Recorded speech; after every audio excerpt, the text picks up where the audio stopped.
4 കോഡുകളാണ് നാല് നിയമങ്ങളാണ് കൊണ്ടുവരുന്നതിന് വേണ്ടി ഉദ്ദേശിക്കുന്നത്. അത് കേരളത്തിന്റെ സാഹചര്യത്തിൽ നടപ്പിലാക്കാൻ വേണ്ടി കഴിയുന്നതല്ല. അപ്പോൾ അതുകൊണ്ട് തൊഴിലാളി പക്ഷ നിലപാട് മാത്രമേ കേരളത്തിലെ ഇടതുപക്ഷ ജനാധിപത്യ മുന്നണി ഗവൺമെന്റിന് എടുക്കുന്നതിന് വേണ്ടി സാധിക്കുകയുള്ളൂ. എന്നാൽ വ്യവസായത്തിനും വേണ്ട രൂപത്തിലുള്ള എല്ലാ പ്രോത്സാഹനങ്ങളും നമ്മൾ കൊടുക്കേണ്ടതായിട്ടുണ്ട്. വ്യവസായ രംഗത്തും നമ്മൾ നല്ല നിലയിലുള്ള വളർച്ച ഉണ്ടായിട്ടുണ്ട്. വ്യവസായത്തിന്റെ പേര് പറഞ്ഞുകൊണ്ട് തൊഴിലാളികളെ ദ്രോഹിക്കുന്ന ഒരു നിലപാടിനും ഗവൺമെന്റ് കൂട്ടുനിൽക്കുന്ന പ്രശ്നമേ ഇല്ല. ശ്രീ സ്റ്റീഫൻ സർ, കേരളം തൊഴിൽ സംരക്ഷണത്തിലും തൊഴിലാളി അവകാശ സംരക്ഷണത്തിലും രാജ്യത്തിനും ലോകത്തിനും മാതൃകയാണ്. തൊഴിലാളികൾക്ക് മിനിമം വേതനം ഉറപ്പുവരുത്താൻ മാത്രമല്ല, മറ്റ് സംസ്ഥാനങ്ങളെ അപേക്ഷിച്ച് ഉയർന്ന വേതന നിരക്ക് ഉറപ്പാക്കാനും ഈ സർക്കാരിന് കഴിഞ്ഞിട്ടുണ്ട്.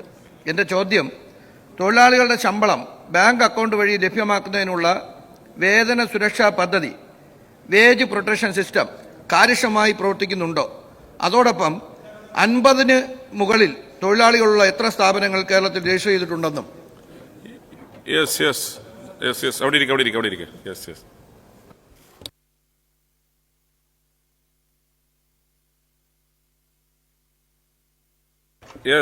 ശ്രീ പി രാജീവ്, ശ്രീ അദ്ദേഹത്തെ ഒന്ന് മാറ്റി, നിങ്ങൾ ആരെങ്കിലും ഒന്ന് എടുത്താൽ മതി.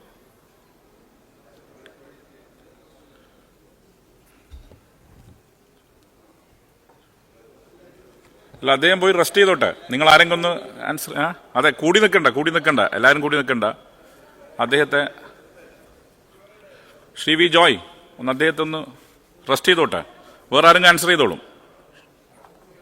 തൽക്കാലം ഇതോടുകൂടി അവസാനിപ്പിക്കാം ഈ ചോദ്യം. സെക്കൻഡ് ക്വസ്റ്റ്യൻ പറയാമെന്ന് അറിയോ? യെസ്, അടുത്തതും അദ്ദേഹത്തിൻ്റെതാണ്. യെസ്.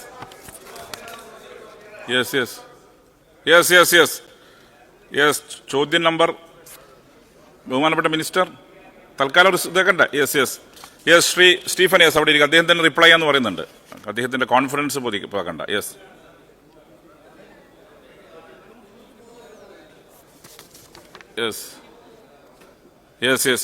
ചോദ്യം നമ്പർ 91. ഇനി ചോദ്യം അങ്ങനെയെങ്കിൽ പ്ലീസ് ഓർഡർ. ചോദ്യം നമ്പർ 92 പ്ലീസ് ഓർഡർ. അല്ല, അത് ഇതാണ് ക്ഷേമനിധി പാർലമെന്ററി മിനിസ്റ്റർ. ചോദ്യം നമ്പർ 92 പ്രൊഫസർ ആബിദ് ഹുസൈൻ തങ്ങൾ, ബഹുമാനപ്പെട്ട പൊതുവിദ്യാഭ്യാസ തൊഴിൽ വകുപ്പ് മന്ത്രി, പാർലമെന്ററി മിനിസ്റ്റർ.